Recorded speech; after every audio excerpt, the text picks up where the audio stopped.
Hi guys, so today I'm here at Louth VolksWorld with a Mark 7.5 Golf R, and today we're doing a before and after video of a Revo Stage 1 map. So we're going to drive it stock first and see what we think, and then we're going to have the Revo Stage 1 popped onto it and see what we think the difference is. Now, the Golf Rs are one of the most popular hot hatches, and the Revo software to match it has got budding reviews, so I'm really excited to see how we get on. So first off, let's take a look around at the car. The Mark 7.5 Golf R is a big upgrade from the GTI. Now, it still has the 2-litre turbocharged 4-cylinder engine, but it has 306 brake horsepower and 295 pound-feet of torque, giving you a 0 to 60 time of 4.9 seconds with the DSG Auto. Now, it also has this beautiful lapis sprue, quad exhaust tips, and a little bit of edge to the look. Again, this follow through the inside, where it still has the reminder that you're in the Golf R, but all your creature comforts of a Golf like Apple CarPlay. It has the 7-speed DSG gearbox, which is absolutely seamless, and these beautiful R seats, which are not only comfortable, but also look fantastic. Now again, there's still plenty of room in the rear. The Golf R comes in a 5-door, and with it being a Golf, there is so much room in the rear, meaning you can fit 4 or 5 adults comfortably. So you can still have fun on the B roads, but it's got the practicality if you need it. My favourite thing about the Golf R is this. So just by the DSG box, you have a mode button here. So when we press that, we've got normal, eco, individual, and my favourite, race, which some believe is why it's called the Golf R. Now, of course, because this is going to be about performance and the comparison between the Revo map, we're going to keep it in race. After all, it is the best mode.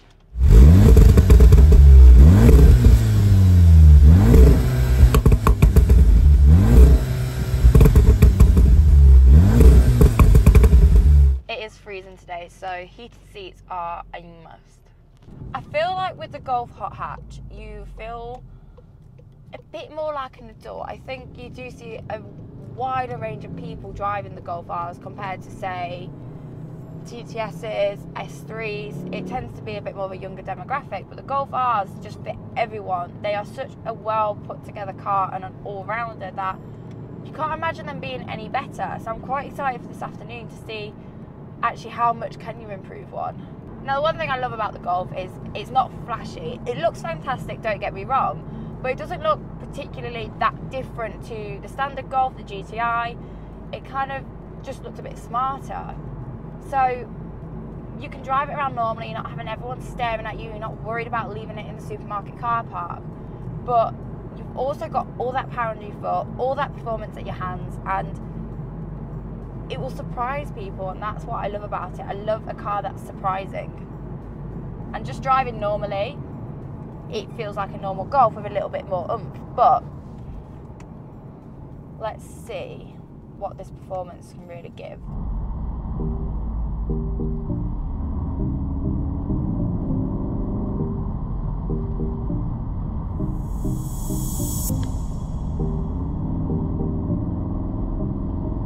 Suspension ride is very comfortable, and in the Golf Rs they have a standard dynamic chassis control suspension system, which means it's adaptive, so it can change depending on your driving style and the mode that you want to put it in, making it completely customizable.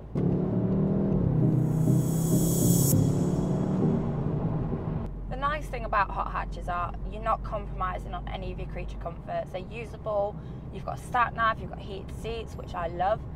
You've got decent speaker systems as well, so you can enjoy your day-to-day driving, but there's still that element of fun, that element of you can let it loose when you want to, but you're not having to suffer the rest of the time. And I think with a Golf, because Golfs are so fantastic, you can't go wrong with a Golf. It's why they're so popular. And it's why the Golf R is one of the most popular hot hatches, because you've got the best hatch as it is, mixed with some performance, and you're winning. They're reliable, they're spacious, they're comfy, they perform well. It really is the best of all worlds. The DSG box is seamless. It's so good at the changes.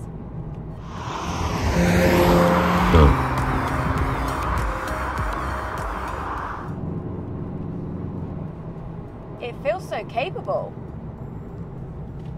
We are damp. In a rear-wheel drive, we'd be skidding everywhere. but the full motion that's in this is incredible. So all of the power tends to go to the front wheels, but when it needs it, it can send half of the power to the rear, meaning when you're trying to turn a corner and you need that bit of grip to stop your understeering, it's there. It is absolutely fantastic. And I think whereas the Golf GTI can lack on track because it constantly understeers without any modifications, the Golf R's got it from stock. Now, I would say it is a very, very capable road car. It might need a few things on a track to make it the best track car possible, because it just feels too daily-y, if that's a word. And I think that's where Revo this afternoon is going to come in. It's going to really just take it to that next level. I think if I was to describe the Golf R, it's a fun, playful Golf.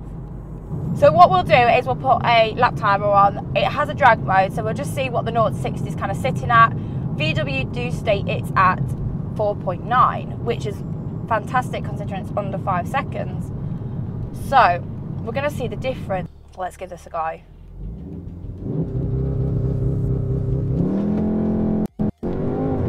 Holy crap! Oh wow! Oh my god, that blew me away. That was insane. God. I see why they're so popular. I mean, it's spitting with rain, the roads are damp, it is still gripping up so well, and before... yeah, this is awesome. I'm so excited for this afternoon. So, now let's go get the Revo Stage 1 put on and see what the difference is. I'm really excited for this. Only Revo operate on a global development programme through a network of over 400 Revo authorised dealers worldwide, which means they test things in a range of climates, conditions, altitude, fuel quality, humidity, the lot, meaning that your car getting tuned will be as best as it can be. Now, the Golf R has so much tuning potential, and it's also going to get things like speed limit unlock, temp protection for engine coolant and oil, cold start protection, serial port switch. Now, there is further potential with Stage 2, performance packs, etc., but we're just going to stick with the Stage 1 today. So, let's see what the difference is, and I'm quite excited for this now. So the car has been a Revo Stage 1 remapped. So it'll go anywhere from 306 PS all the way up to 375, and from 295 pound-foot of torque all the way up to 360. It knocks 1.2 seconds off the 0 to 60 time. So figures-wise, it makes a big difference, but are we going to notice it driving? So let's get going.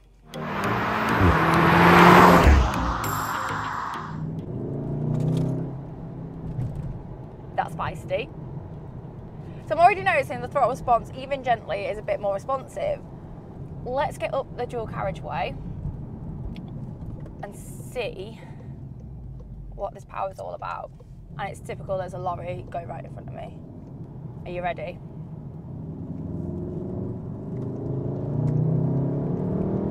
Yep, that's quicker. That is certainly quicker.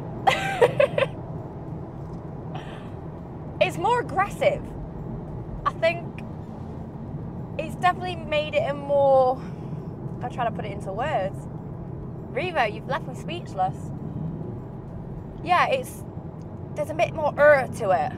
When you do accelerate, it's fast before, but it's so well composed fast, whereas this has a little bit more of that grr to it, which is what some of the competitors usually have over the Golf, such as the Honda Civic Type R, the BMW M140. But with the remap on it as it is, it's getting into that next group of cars. So things like RS3s, BMW M2s, on paper, it's quicker. It's got the 4Motion in it compared to the M2. I mean, it hasn't got the 5-cylinder of the RS3, but personally, I think this with a Revo Stage 1 feels more aggressive than the RS3 did. I'm going to have to do this again. I know on the road, you're normally so limited with what you can do. You can't even do the speed limit half the time because people dawdle around. But when you do get that free bit of road, that nice back road where you don't necessarily need to be going 100 miles an hour, but you want that playfulness and that fun, this is it. This is it. The stage 1 on it is just phenomenal. It has transformed the car. And because it's got the 4Motion, it grips up instantly. It's playful, it's usable. I reckon with the right setup, so Revo offer brake kits and all sorts, you could really turn this into a supercar beater on a track. 100%. You've got stage 2, I think you can go anywhere with stage 3, you've got DSG software. The options are endless, and you could really, really turn this into an absolute machine. But for now, even as a stage 1, I think, wow, what a difference. It's like stepping into a completely different car. Okay, let's do what we're all interested in, standing start. So we've got 5.8 seconds in stock because it's raining. So let's see what we can get to 60 in now. It's still the same condition, it's still a bit damp, so we'll take it steady, but let's see what the difference it makes.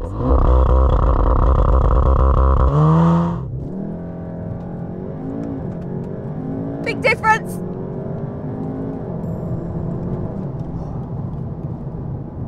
Yeah, massive difference. Yeah, you can notice. I think even the exhaust, there is a bit of more of a grunt to it. Just, wow. I don't think I'd want one stock now. If I was to have a Golf R, I'd have to have the stage 1 on it, 100% as a minimum.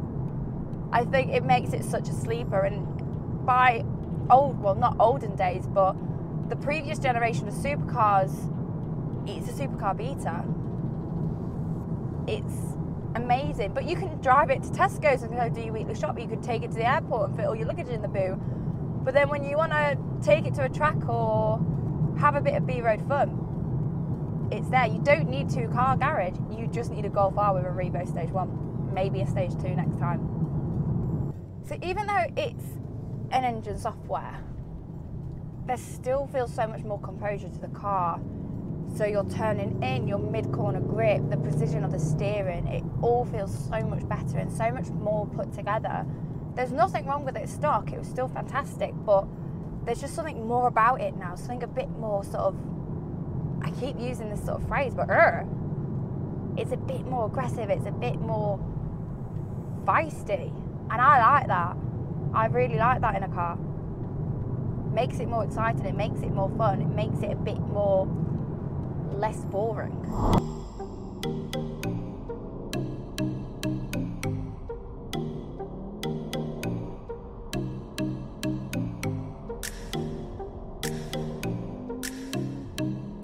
I think this is the most fun I've had in a car without being on edge. You're not scared you're going to lose it. You're not worried about the back end stepping out. The whole technology of the car, the whole setup with the Revo is just phenomenal. It's really well put together, and I think as a normal driver you'll have so much fun in this as well without being scared that it's going to be wet and the back end's going to skip out. And I think you'll have more fun like that. You've got more confidence in the car and confidence in your abilities, because if you're in something rear wheel drive with a lot of power, you put that power down, your back end's going to step out. And whilst that's fine in a safe environment, on a track, on British roads, it's too busy, there's too much going on, there's too narrow a road that it's just a recipe asking for disaster. But something like this, if you're looking for that car where you want that fun, with something like this, it's just, it ticks every box. Fun on track, check. Fun on the roads, check. Insanely powerful and quick, check. Makes you smile, check. Heated seats, double check. It's just, wow. I really want to take this to a track. I kind of want one now. Now, strangely enough, I have driven a Stage 1 Revo TTS. Not for the channel, just personally, and that was, again, so much more fun. But learning more about the background of Revo, everything they're about, every car and every map is different. It's all set up, so you may get 2 Golf Rs with the same Revo map, but they're still different. And I can notice that now, because the TTS is exactly the same engine as a Golf R. Very similar chassis, if not the same. And really, you think they should drive the same, maybe a little bit different handling because of the setup, but they are completely different. I think that's what I love about Revo. It's not just here, bang out a map, here you go. There's so much thought and precision gone into it to make sure that every person that gets that map is getting the best and most fun they can out of it. It's not all about how fast can you go, it's about the driver. It's about precision, it's about control, it is about speed. But it's not just their sole focus to get the figures where they are. They want that whole package. And especially with the Golf R, which is a whole package car, they go hand in hand perfectly. And for that, just wow. So there we have it. That is the difference between a stock Golf R and a Revo Stage 1. And if you're looking for a car that's affordable but still can beat something like an M2, then there you go. You've got a 29 grand car, £700 remap for less than 30 grand. You're winning. You really are winning. And value for money, you can't go wrong with that at all. It is so much fun. And if you have a Golf R and you're considering looking at the upgrades, 100% recommend Revo. That is the best experience of a remap I've had. But also, if you're looking at a car that you're thinking, do I go for a Golf R when it's not technically the top of the hatchbacks, when you've got things like RS3s, for your money, you will not go wrong. And yeah, I want one really badly.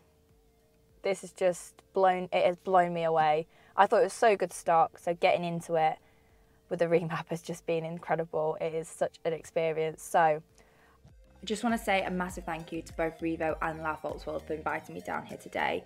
If you're looking for that perfect remap, make sure you check both these guys out, regardless of whether it's a Golf R or not. I'm going to leave that there, but you guys know the drill. To make my journey your journey, like, follow, subscribe, and I'll see you next time.